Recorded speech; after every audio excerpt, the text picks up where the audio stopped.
इस कार्यक्रम के प्रायोजक है कृषि एवं किसान कल्याण मंत्रालय, भारत सरकार। आकाशवाणी का एफएम सुन रहे हैं आप 100.1 मेगाहर्ट्ज पर, और आज किसान की बात कार्यक्रम में मैं हूं आपके साथ दीपिका, और मेरे साथ हैं संजय। स्वीकार कीजिए हमारा नमस्कार। दीपिका, आज के कार्यक्रम में हम इस कार्यक्रम की शुरुआत और अपने विषय पर बात करने से पहले हमारे जो किसान हैं, जो बहुत मेहनत करते हैं, वो चाहते हैं कि वो जो भी फसल उगाते हैं उसका उन्हें ज्यादा से ज्यादा मूल्य मिले, और इसके लिए उन्हें इस मूल्य की जानकारी देना जरूरी है। साथ ही साथ अगर किसानों को इस बात की जानकारी हो कि कैसा मौसम है, तो वो इस हिसाब से इस जानकारी का उपयोग अपनी खेती बाड़ी में कर सकते हैं। तो सबसे पहले हम अपने किसान मित्रों को जानकारी दे दें मौसम और बाजार भाव का। मौसम की दस्तक किसान के घर तक। किसान की बात कार्यक्रम में आइए जानते हैं संपूर्ण भारत के मौसम का हाल। अनुमान लगाया जा रहा है कि देश में कई हिस्सों में मध्यम बारिश देखने को मिलेगी। गुजरात में भी आसमान पर बादल छाए रहने के आसार बने हुए हैं। बारिश के चलते उत्तर पश्चिम से लेकर मध्य भारत तक बढ़ते तापमान में लगाम लगेगी और ठंडी हवाओं का असर रहेगा, जिससे गर्मी से मार्च के आखिर तक लोगों को राहत मिलती रहेगी। उत्तर भारत के पहाड़ों पर बारिश शुरू होने की संभावना है। देश के उत्तरी मैदानी राज्यों पंजाब, हरियाणा, उत्तर प्रदेश और राजस्थान के पश्चिमी भागों में भी हल्की बारिश शुरू होने की संभावना जताई जा रही है। पंजाब, उत्तरी राजस्थान, हरियाणा, पश्चिमी उत्तर प्रदेश और दिल्ली एनसीआर में भी कई हिस्सों में बारिश की आशंका जताई जा रही है। कुछ स्थानों पर 30 से 40 किलोमीटर प्रति घंटे की रफ्तार से तेज हवाएं भी चल सकती हैं। तो ये था आज के मौसम का पूर्वानुमान। मौसम के हाल के बाद आइए जानते हैं कृषि संबंधी सलाह।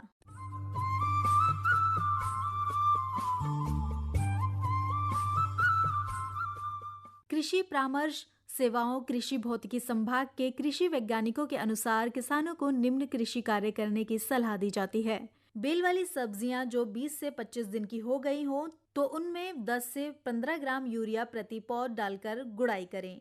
फ्रेंच बीन पूसा पार्वती, कॉटेंडर सब्जी, लोबिया पूसा कोमल, पूसा सुकोमल, चौलाई पूसा किरण, पूसा लाल चौलाई, भिंडी A4, परवनी कांति, अर्का अनामिका आदि, लौकी पूसा नवीन, पूसा संदेश, खीरा पूसा उदय, तुरई पूसा स्नेह आदि तथा गर्मी के मौसम वाली मूली पूसा चेतकी की सीधी बुवाई हेतु वर्तमान तापमान अनुकूल है, क्योंकि बीजों के अंकुरण के लिए ये तापमान उपयुक्त है। उन्नत किस्म के बीजों को किसी प्रमाणित स्रोत से लेकर बुवाई करें। बुवाई के समय खेत में पर्याप्त नमी का होना आवश्यक है। इस तापमान में मक्का चारे के लिए प्रजाति अफ्रीकन टॉल तथा लोबिया की बुवाई की जा सकती है। बेबी कॉर्न की HM4 की भी बुवाई कर सकते हैं। और आम तथा नींबू में पुष्पन के दौरान सिंचाई ना करें तथा मिलीबग व होपर कीट की निगरानी करते रहें। तो ये थी हमारे किसान भाइयों के लिए मौसम पर आधारित कृषि संबंधी सलाह। चलो पगडंडी से मंडी। आजादपुर सब्जी मंडी से प्राप्त फलों और सब्जियों के बाजार भाव प्रति किलो की दर से कुछ इस प्रकार है। ककड़ी 25 रुपए, जिमीकंद 12 रुपए, करेला 50 रुपए, लहसुन 60 रुपए, अदरक 23 रुपए, टमाटर 10 रुपए, सोया 12 रुपए, सीताफल 12 रुपए, परमल 75 रुपए और हरा प्याज 15 रुपए प्रति किलो की दर से बाजार में उपलब्ध है। आइए अब जानते हैं फलों की कीमतों के बारे में।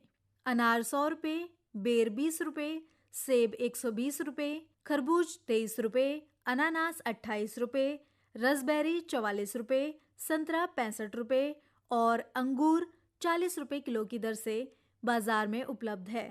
तो ये थे आजादपुर सब्जी मंडी से प्राप्त फलों और सब्जियों के बाजार भाव।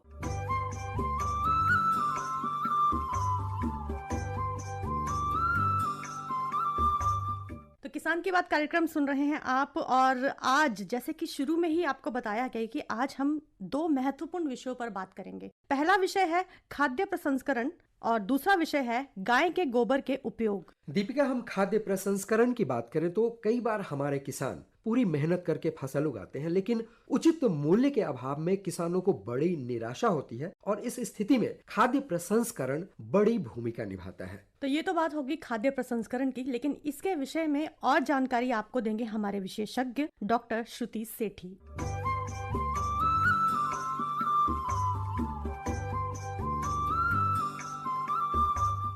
किसान की बात कार्यक्रम में आप सभी का स्वागत है और मैं आपके साथ प्रीति। हमारे साथ जुड़ी है डॉक्टर श्रुति सेठी, प्रधान वैज्ञानिक, भारतीय कृषि अनुसंधान संस्थान पूसा से, और आज का जो विषय है वो है खाद्य प्रसंस्करण। डॉक्टर श्रुति, सबसे पहले तो हम आपसे यही जानना चाहेंगे कि खाद्य प्रसंस्करण कितना महत्वपूर्ण है। अब किसान जो अपना उत्पाद खेतों से लाता है उसे तुरंत तो वो उपयोग नहीं करता है, या तो वो मार्केट में जाके बेचेगा या उसे भंडारित करेगा।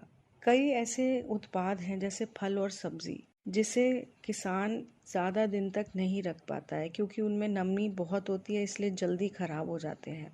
और कई ऐसे उत्पाद हैं जैसे दलहन और तिलहन फसलें, उन्हें किसान फिर भी रख लेते हैं, भंडारित कर लेते हैं क्योंकि उनमें नमी कम होती है, इसलिए वो ज़्यादा दिन तक रख सकते हैं। तो फल और सब्जी अगर किसान को रखना है, या तो उन्हें शीत कक्ष चाहिए या प्रसंस्कृत उत्पाद बनाने पड़ते हैं। ताज़ा फल सब्जी अगर वो मौसम में बेचने जाएंगे, क्योंकि ज़्यादा पैदावार होती है तो सस्ते दामों पे बेचना पड़ता है, जिससे उन्हें कोई आर्थिक लाभ नहीं होता है। इसलिए खाद्य प्रसंस्करण करेंगे, अगर अपने फलों और सब्जियों से प्रसंस्कृत उत्पाद अगर बनाएंगे तो उनके लिए ज़्यादा फायदा है, पैसे भी ज़्यादा मिलेंगे, बेमौसम में भी वो प्रसंस्कृत उत्पाद बेच सकते हैं और विभिन्न प्रकार के उत्पाद बेचेंगे जो स्वादिष्ट होते हैं तो लोगों को बहुत पसंद आते हैं। इसके साथ साथ उनकी आमदनी भी बढ़ेगी, स्वरोजगार मिलेगा, औरों को भी वो रोजगार देने के लायक रहेंगे। तो खाद्य प्रसंस्करण बहुत ही अच्छा तरीका है जिससे वो अपनी आमदनी बढ़ा पाए।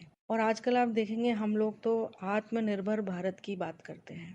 खाद्य प्रसंस्करण एक ऐसी इंडस्ट्री है जिससे हम आत्मनिर्भर भारत का निर्माण करने में सक्षम हो सकते हैं और हमारी जो डिपेंडेंसी है दूसरे देशों में कि हम उनसे प्रसंस्कृत उत्पाद लाएं, वो हम कम कर सकते हैं, बल्कि हम उन्हें अपने प्रसंस्कृत उत्पाद बेच के ज़्यादा मुनाफा कमा सकते हैं। डॉक्टर श्रुति, कोविड के दौरान कौन कौन से खाद्य उत्पाद हैं जिनका सेवन करना चाहिए, क्योंकि ये हमारी इम्यूनिटी को बूस्ट करता है, तो मैं चाहूंगी कि इसकी जानकारी जरूर दें। देखिए, डॉक्टर्स ये सलाह देते हैं कि हम संतुलित आहार खाएं और पौष्टिक आहार खाएं। इसके लिए ताज़े फल सब्जी बहुत अच्छे हैं क्योंकि इनमें ऑक्सीकारक तत्व बहुत होते हैं। कोशिश करिए कि रंग बिरंगे फल सब्जी खाएं क्योंकि हर अलग अलग रंग के फल सब्जी में अलग अलग प्रकार के ऑक्सीकारक तत्व होते हैं जो आपकी इम्यूनिटी बढ़ाने में मदद करते हैं। इसके साथ साथ फल और सब्जी में विटामिन बहुत अच्छे होते हैं, जैसे विटामिन सी पाया जाता है सिट्रस में, विटामिन ए जो है वो गाजरों में बहुत अच्छा होता है, पपीते में होता है, आम में होता है, और विटामिन बी जैसे केले में बहुत प्रचुर मात्रा में होता है। तो ये सब खाने से इम्यूनिटी बढ़ती है। इसके साथ साथ जैसे हमारे किचन में लहसुन, अदरक ये होता है तो ये भी इम्यूनिटी बढ़ाने में बहुत सक्षम है। कोशिश करें कि हाई प्रोटीन वाले खाना खाएं। जैसे अगर हम दालों की बात करते हैं, अगर हम सिंपली दालों को अंकुरित कर लें, जिसे हम जर्मिनेटेड ग्रेन्स कहते हैं, तो उसमें विटामिन सी की मात्रा बहुत बढ़ जाती है, प्रोटीन भी बहुत डाइजेस्टेबल फॉर्म में आ जाता है और वो घर में आसानी से क्योंकि बनता है तो आप पौष्टिक बना सकते हैं अपने खाने को। तो अंकुरित दालें लें, सोया का दूध लें, उसमें भी प्रोटीन अच्छी मात्रा में होता है और डाइजेस्ट भी कईयों को हो जाता है, तो वो भी बहुत अच्छी चीज़ है। और कई ऐसे हैं जैसे अलसी है या पालक है, जो ओमेगा 3 फैटी एसिड जिसमें होता है प्रचुर मात्रा में, वो भी इम्यूनिटी स्ट्रॉन्ग करने में मदद करता है। अब अगर हम प्रसंस्कृत पदार्थ की बात करें तो जैसे जूस है, अमरूद का जूस, संतरे का जूस, अनार का, पाइनएप्पल का, इन सब में विटामिन सी की मात्रा बहुत होती है। अगर आप आंवला खाएं वो भी बहुत बढ़िया है। आंवले की कैंडी, बेस मौसम में अगर आंवले की कैंडी खाएं उससे भी विटामिन सी मिल जाता है। ग्रीन टी वो पिएं, उसमें ऑक्सीकारक तत्व बहुत ज़्यादा होते हैं। तो ऐसे कई चीज़ें हैं। और अगर हम डेयरी की बात करें तो दही सबसे बढ़िया खाना है क्योंकि वो सूक्ष्म जीव जो होते हैं उसमें वो हमारे शरीर के अंदर मतलब हेल्दी गट बनाते हैं, जिससे आपका शरीर हेल्दी होता है। तो वो अच्छा है अगर आप दही का सेवन करें, उसमें प्रोटीन भी ज़्यादा होता है और उससे एलर्जीज होने के चांस भी कम होते हैं। तो ये कुछ ऐसे खाद्य पदार्थ हैं जो खाने से कोविड महामारी से बचा जा सकता है। डॉक्टर श्रुति, टमाटर की काफी पैदावार होती है जिससे किसानों को ज्यादा मुनाफा नहीं होता, तो इसका उपयोग कैसे कर सकते हैं? टमाटर को ज़्यादा दिन तक भंडारित नहीं कर सकते, इसलिए वो मार्केट में जाके टमाटर को कम दाम पर भी बेच आते हैं। तो हम लोग ये सजेस्ट करते हैं कि अगर आपने अपना मुनाफा बढ़ाना है तो किसान भाई अपने ही खेत पे एक छोटी सी प्रसंस्करण इकाई लगाएं, जिसमें वो टमाटर के कई अलग अलग प्रकार के उत्पाद बना सकें। और टमाटर का एक फायदा ये है कि उसमें लाइकोपीन की मात्रा बहुत होती है। लाइकोपीन एक ऑक्सीकारक तत्व है जो हमारी इम्यूनिटी बढ़ाता है, जो अभी हम बात कर रहे थे कि इम्यूनिटी बढ़ाने वाले पदार्थ। तो टमाटर के कोई भी आप खाद्य पदार्थ किसान भाई बनाएंगे, उससे लाइकोपीन की मात्रा बढ़ती है। अब कई पदार्थ हैं जैसे टमाटर का गाढ़ा गूदा, इसमें क्या है, गूदा जो है वो हम 1/3 तक पकाते हैं कि उसकी मात्रा 1/3 तक पहुंच जाए, और उसको या तो आप केमिकल डाल के, खाद्य रसायन डाल के प्रिजर्व कर दें, या ऐसे ही शीत भंडारण कर दें उसका। इसमें बीज और छिलका साथ में होता है, तो पूरा टमाटर का तत्व होता है गाढ़े गूदे में। और क्या कर सकते हैं, टमाटर का जूस निकाल के उसको प्रिजर्व किया जा सकता है। इसमें थोड़ा सा साइट्रिक अम्ल डलता है, नमक और चीनी स्वाद अनुसार डाल के टमाटर को प्रिजर्व किया जा सकता है। और बेमौसम में भी टमाटर का जूस पिया जा सकता है। फिर टमाटर का अचार डल सकता है, वो भी बड़ा पौष्टिक होता है और खाने में स्वाद भी लाता है। और टमाटर की केचप आप देखेंगे हर जगह बहुत प्रसिद्ध है। टमाटर की केचप, उसमें बीज और छिलके निकाल दिए जाते हैं, थोड़ा सा मसाला और सिरका डाल के उसको प्रिजर्व किया जाता है। तो टमाटर का केचप भी बहुत अच्छा विकल्प है। और टमाटर का पाउडर, जैसे आजकल गर्मी के दिन है तो टमाटर का पाउडर आसानी से या तो आप सोलर ड्रायर में बना लें, या अगर आप मशीन ले सकते हैं कैबिनेट ड्रायर, तो टमाटर का पाउडर बनाया जा सकता है, जो किसी भी चीज में ऐड कर सकते हैं या उसको जस्ट स्टोर कर सकते हैं आगे यूज करने के लिए। तो टमाटर से कई सारे प्रसंस्कृत पदार्थ बन सकते हैं जो पौष्टिक भी हैं और बाद में आपको टेस्ट भी देते हैं। देखिए, ये मौसम है तरबूज और खरबूजे का। हालांकि लोग इनको ताज़ा खाना पसंद करते हैं, लेकिन अगर कोई इसकी प्रोसेसिंग इकाई लगाना चाहता है तो वो लगा सकता है। अब तरबूज का जूस जो है वो भी प्रसंस्कृत किया जा सकता है, चाहे आप उसे बोतल में सेल करें या उसको टेट्रा पैक में करें, वो किया जा सकता है। और तरबूज का ये फायदा है कि उसके जैसे वेस्ट है, जो उसका छिलका है या उसके बीज हैं, वो भी उपयोग में लाए जा सकते हैं। अब जो छिलका है, उसका जो सफेद हिस्सा होता है छिलके का, तरबूज में देखेंगे एक बाहरी हरा छिलका होता है और अंदर सफेद मोटा जो हम फेंक देते हैं, उसको हम राइंड बोलते हैं। तो तरबूज की जो राइंड है उससे भी कैंडी बन सकती है। आपने मार्केट में तरबूज की कैंडी नहीं देखी होगी, लेकिन उसकी कैंडी भी बहुत बढ़िया बनती है। चीनी के घोल में उसको रखना है थोड़े दिन और उससे आप कैंडी बना सकते हैं। दूसरा जो राइंड का फायदा है वो है कि आप उसमें से पेक्टिन निकाल सकते हैं। तो पेक्टिन क्या होता है, वो जैसे हम जैम की सेटिंग करने के लिए रखते हैं तो हम पेक्टिन डालते हैं। पेक्टिन केचप में भी डलता है। तो पेक्टिन एक फूड इंग्रेडिएंट बन सकता है जो दूसरी इंडस्ट्रीज इस्तेमाल कर सकती हैं। तो आप अपना जो वेस्ट मटेरियल है उसमें आप देखिए कितना बढ़िया आपका फूड इंग्रेडिएंट निकल सकता है। फिर जो तरबूज के बीज हैं, वो बीज में से तेल भी निकाला जा सकता है। हालांकि मात्रा कम होती है, लेकिन वेस्ट टू वेल्थ जिसे हम बोलते हैं, कि वेस्ट में से भी हम आमदनी कर पाए, वो एक तरीका है कि बीज से तेल निकालें। और जो भी शोध देखेंगे, बीज का आटा भी बनाया गया है जो बच्चों के खाने में उपयोग लाया गया, जैसे इन्फेंट फूड बोलते हैं ना हमें, जैसे पाउडर्स में मिलता है, उसमें इस्तेमाल किया गया है। तो तरबूज एक ऐसी क्रॉप है जिसका वेस्ट भी हम यूटिलाइज करके उसको प्रसंस्कृत कर सकते हैं। मिलेट का इस्तेमाल कैसे कर सकते हैं डॉक्टर श्रुति? आप हमारे साथ जुड़ी हैं तो इसकी जानकारी भी देते चलिए।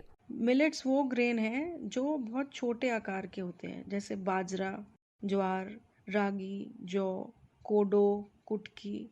इन सबको हम न्यूट्री सीरियल्स भी बोलते हैं, क्योंकि इनमें प्रोटीन की मात्रा ज़्यादा होती है, 10 से 11% तक पाई जा सकती है। रेशा होता है और ऑक्सीकारक तत्व भी बहुत होते हैं। वैसे तो ये खराब नहीं होते हैं, और इनका आटा या जब आप देखेंगे बाहर से तो थोड़े काले काले दिखाई देंगे, तो इसलिए इनको प्रसंस्कृत करना भी ज़रूरी है। जब आप पर्लिंग करते हैं, जब बाहर का छिलका मिलेट का उतार देते हैं, तो तो आपका सफ़ेद आटा भी मिल जाता है। अब इस आटे को भी आप देखेंगे, अगर आप बाजरे का आटा थोड़े दिन ज़्यादा रखेंगे तो वो कड़वा होना शुरू हो जाता है। तो उसके लिए भी हाइड्रोथर्मल ट्रीटमेंट दी जाती है, एक भाप दी जाती है, ताकि उसमें जो चेंजेस हैं वो कम हो और वो कड़वा होने से बचे। तो मिलेट का आटा कई प्रसंस्कृत उत्पादों में इस्तेमाल किया जा सकता है, जैसे बिस्किट हो गया, पास्ता, इन सब में इस्तेमाल हो सकता है। और अगर आपने सीधा ग्रेन का इस्तेमाल करना है तो उसमें से जैसे पॉप्ड प्रोडक्ट, जैसे हम पॉपकॉर्न देखते हैं मार्केट में, वैसे पॉप्ड मिलेट ग्रेन भी बनाया जा सकता है। तो किसान भाई को ज़्यादा मशीनरी की ज़रूरत नहीं है, सिर्फ पॉपिंग करनी है, चाहे आप वो नमक में करें या सैंड में करें, और उसको बेचा जा सकता है।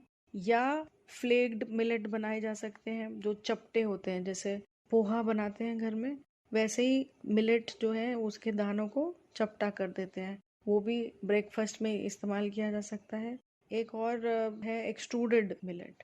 उसमें क्या है, मिलेट का आटा जो है वो फूले हुए उत्पाद बनाने के काम आ सकता है, जो बच्चे बहुत पसंद करते हैं। अब ऐसे विभिन्न प्रकार के खाद्य पदार्थ बनाने से इनकी एक्सेप्टेबिलिटी उपभोक्ता में बढ़ जाती है और न्यूट्रिशन भी होता है इससे, तो काफ़ी फायदेमंद है।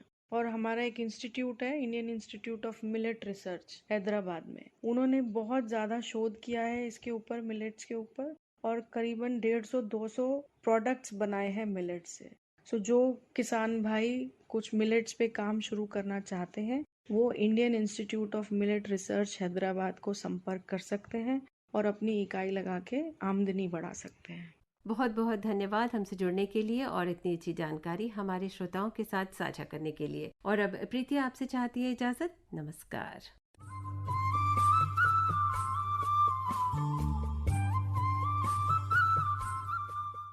अरे अरे अरे अरे, क्या कर रहा है?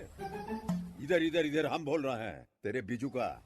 उतला बोल रहा है? हाँ, पक्षियों से तो हम खेत को बचा लेते हैं, पर इन घातक रसायनों से कैसे बचाएं? मतलब? देख बेटा, तू जो ये अंधाधुंध रसायन मिलाता है ना, मिट्टी की सेहत बिगड़ने लगी है। और जब माटी ही कमजोर पड़ जाएगी तो उपज कैसे सेहतमंद होगी? हाँ? अरे पहले ऐसा नहीं था, पूछना अपने बड़े बुजुर्गों से, कैसे फसल लहलहाती थी, शुद्धता झलकती थी। हाँ, माटी भी तंदुरुस्त और लोग भी। अरे अब पहली वाली बात कहाँ? पर अब तो सब यही डाले हैं। सब नहीं, आज भी लाखों जागरूक किसान परंपरागत विधि से फसल उगा रहे हैं, खर्चा कम और उपज की कीमत भी बेहतर पा रहे हैं। सच है? रे बेटे, एक्सपीरियंस से बता रहे हैं, धूप में बाल सफेद नहीं किए हैं। हाँ। ठीक है भाई, मैं भी आज से जैविक खेती शुरू करूंगा। माटी से प्रेम की परंपरा है, परंपरागत खेती। तो आइए अब आगे बढ़ते हैं और अगले विषय की ओर चलते हैं, जो है गाय के गोबर के उपयोग। गाय तो वैसे भारतवर्ष में बहुत ही ज्यादा महत्वपूर्ण मानी जाती है, आध्यात्मिक दृष्टि से, धार्मिक और चिकित्सकीय दृष्टि से भी, क्योंकि गाय से प्राप्त होने वाले पदार्थ में चिकित्सकीय गुण होता है। और जैसा कि हमारा विषय गाय के गोबर से जुड़ा है, तो इस विषय से जुड़ी जानकारी हमें देंगे doctor Arun Mansotra, ex area marketing officer, department of horticulture.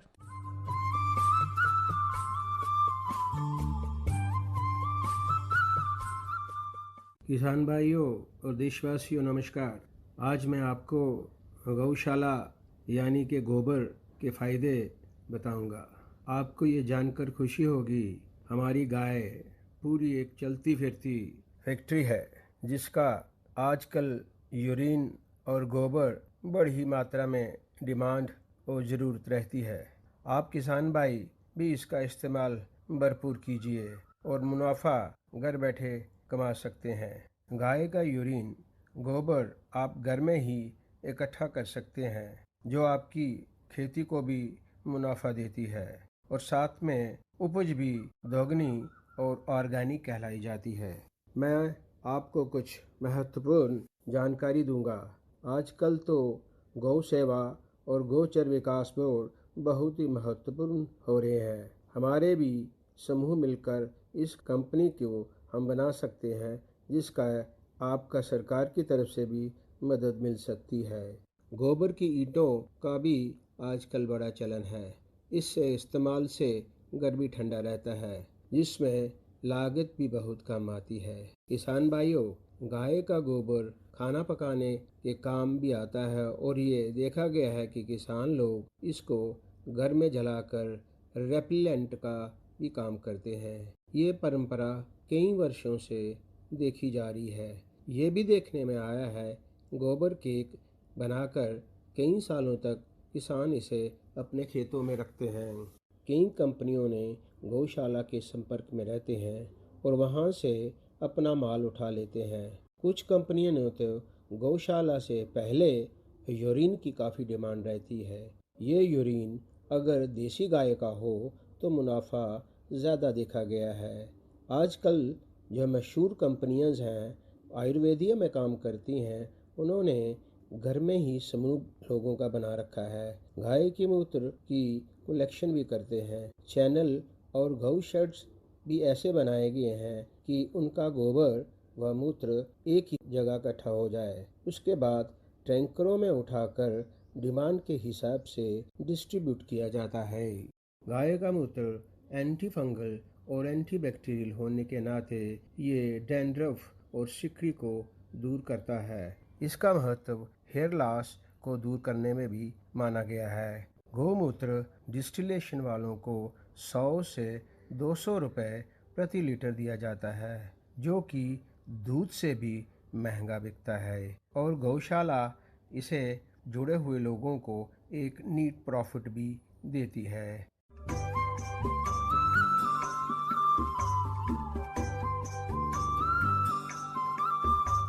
गाय के गोबर का उपयोग हमारे किसान मित्र किस तरह से कर सकते हैं और वो किस किस तरह से उनके लिए उपयोगी है, इस विषय पर हमारे किसान मित्रों को जानकारी दी डॉक्टर अरुण मनसोत्रा ने। तो कार्यक्रम को आगे बढ़ाते हैं और बहुत ही महत्वपूर्ण पहलू पर जाते हैं जहां हम किसानों के अनुभवों को जानते हैं और आप तक पहुंचाते हैं।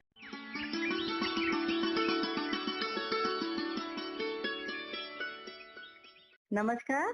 नमस्कार जी, मैं अनिल कुमार बोल रहा हूँ। मैम हमारे इधर अभी तो इस टाइम जैसे राजमा की खेती की है, जैसे गुड़ाई का काम चल रहा है, इसमें सितंबर तक हो जाएगा, सितंबर नवंबर तक। तो अभी जैसे राजमा की आपने बुवाई की है, तो बुवाई के लिए सबसे पहले हमें जरूरत पड़ती है बीज की। हाँ जी। तो बीज कैसे आप तैयार करते हैं? मैम जैसे हमारे बीज रख लेते हैं उसमें, जैसे पुराना थोड़ा सा जरूरत पड़ने पे हमारे यहाँ जैसे कृषि के होते हैं, उसमें मिल जाता है, जैसे हमें दे देते हैं। उसमें कृषि विभाग वाले आते हैं, वो हमें जानकारी देते रहते हैं, उससे हम छिड़काव करते रहते हैं, जैसे दवाई डालना है उसमें सब कुछ। अच्छा, जैसे आप हिमाचल में ये खेती कर रहे हैं, तो वहाँ राजमा की कोई विशेष किस्म नहीं लगाते हैं? विशेष तो क्या विशेष ही है, हिमाचल में अच्छा होता है, जैसे हम देसी बोलते हैं, देसी राजमा हुआ हमारा, अच्छा होता है, टेस्टी होता है बहुत ज्यादा। अच्छा, राजमा के साथ में और भी कुछ ले लेते हैं, क्योंकि जब 3-4 खेत हैं तो केवल राजमा की फसल से तो काम चलेगा नहीं। बीच में मैम जैसे बीच में जैसे माँ की एक दाल आती है, उसको भी लगाते हैं थोड़ा सा। अच्छा, उड़द की दाल जिसे हम कहते हैं। हाँ जी, हाँ जी, हाँ जी। और इसके साथ सब्जियां कौन कौन सी ले लेते हैं साथ में? सब्जी मैम जैसे हमने टमाटर का भी लगाया हुआ है, टमाटर और बीच बीच में बीन्स लगा देते हैं थोड़े, जैसे अलग अलग में, जैसे माँ और राजमा के बीच में नहीं लगाएगी कुछ भी, उसके अलग जो बचता है थोड़ा साइड सूइड में बच जाए जगह, तो जो घर के पास हो जाए पानी देने वाला एरिया है, उसमें थोड़ा सा अपना टमाटर लगा लिया, अपना भिंडी लगा लिया, इसमें ऐसे ऐसे थोड़ा खेती बाड़ी चलता रहता है। अच्छा, मिट्टी कैसी है अनिल जी आपके यहाँ की? मिट्टी हमारे मैम यहाँ तो काले कलर की होती है थोड़ा, जैसे पर जैसे कि होती है लाल होती है, यहाँ पे लाल नहीं है, जैसे ब्लैक कलर का होता है थोड़ा थोड़ा, उसमें होती है ज्यादा। ये पानी के लिए हमारे जैसे नलके भी लगे हुए हैं, वैसे हमने क्या किया, जैसे छत से बड़े बड़े 2 टैंक बना के रखे हैं, बारिश का पानी होगा सारा स्टोरेज हो जाएगा, और वहाँ से फिर पाइप लगा के हम अपने खेतों में कर देते हैं सिंचाई।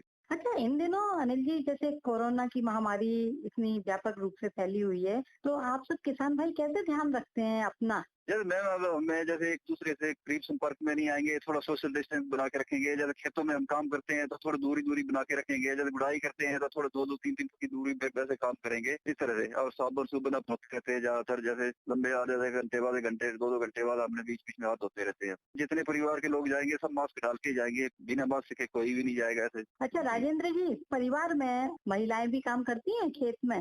जी मैम, करती मैम। पूरा कंधे से कंधा मिलाकर आपका साथ दे रही हैं? हाँ जी, हाँ जी।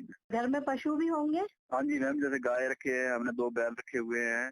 तो जो खाद का आप प्रयोग करते हैं, जो पशुओं से ये जैविक खाद का प्रयोग करते हैं? पशुओं वाली जो है वो अच्छी रहती है, दूसरी की जो खाद बाजार में मिलती है वो ज्यादा डाल दी हमने तो उससे नुकसान भी हो जाता है। सरकारी सुविधाएं आपको अच्छे से मिल रही हैं? जी मैम, हमें मिल रही है। तो उन योजनाओं से आप संतुष्ट हैं? हाँ जी मैम, बिल्कुल। मिट्टी की जांच के लिए है, फसल बीमा योजना है, सम्मान निधि है, सब आपको मिलती है? हाँ जी मैम। तो सबका उपयोग कर रहे हैं? हाँ जी है, बिल्कुल जी बिल्कुल। हमें जानकारी देते हैं, जैसे गाँव में हमारे कैंप लगते रहते हैं, कृषि के बारे में संबंधित सारी जानकारी देते रहते हैं, कोई बीज आया, हमें सारी जैसे जानकारी देते रहते हैं। तो आप प्रशिक्षण भी लेते रहते हैं और सरकार की तरफ से जो भी आपको सुविधाएं मिल रही हैं उनका भी आप उपयोग कर रहे हैं। बहुत अच्छा लगा अनिल जी आपसे बात करके। नमस्कार मैम।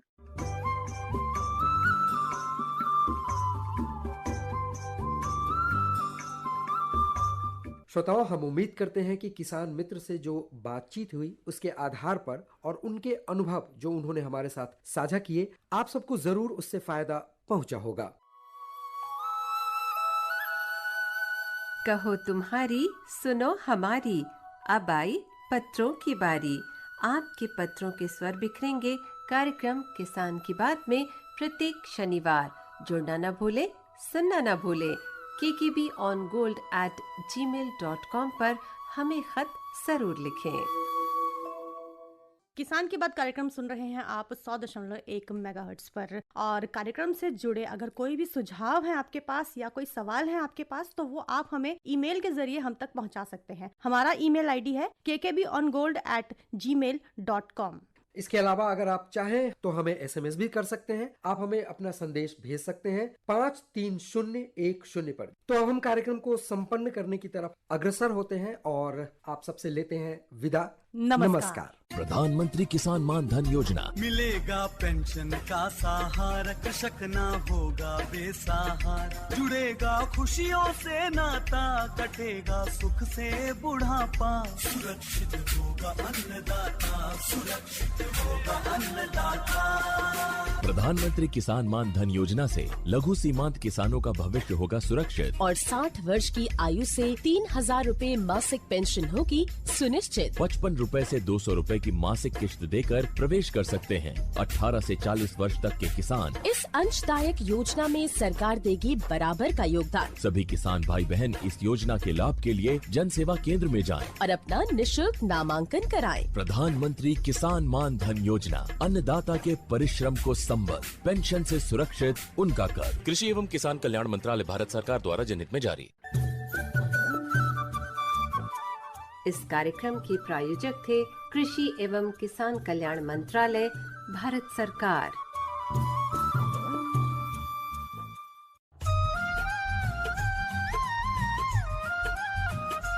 ऐसी नई नई तरकीबें अब हमको है चुननी, ऐसी नई नई तरकीबें अब हमको है चुननी, लक्ष्य हमारा